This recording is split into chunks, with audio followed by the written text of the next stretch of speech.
దేవుని స్తోత్రం. మీ కన్నీరు చూచిన దేవుడు ఈ రాత్రికాల సమయంలో మరి మీ ప్రార్థనలు, మీ కన్నీరు చూచిన దేవుడు, మీ యథార్థమైన ప్రార్థనలు చూసిన దేవుడు ఈ రాత్రికాల సమయంలో మీ కుటుంబాలకి గొప్ప అద్భుతమైన కార్యములు చేయబోతున్నాడు. దేవునికి మహిమ కలుగును గాక.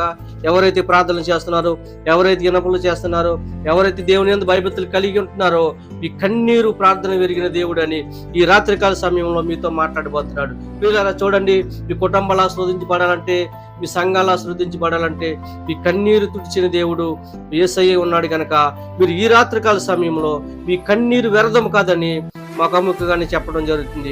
ప్రభు వారు మాట్లాడతారు, మీ ప్రయాస వ్యర్థము కాదు, మీ కన్నీరు వ్యర్థము కాదు, మీ దుఃఖం వ్యర్థం కాదని ప్రభు మాట్లాడుతున్నారు కనుక ఈ రాత్రికాల సమయంలో ఎవరైనా ఆ విధంగా మీరు ఉండగలిగితే కనుక, మీ కన్నీరు విడిచి దుఃఖంలో ఉంటే గనక, మీ కన్నీరు దేవుడిని ఎరిగిన దేవుడు గనక మీ కన్నీరుతో ప్రార్థన చేయండి. మీ కుటుంబంలో ఆస్వాదించు.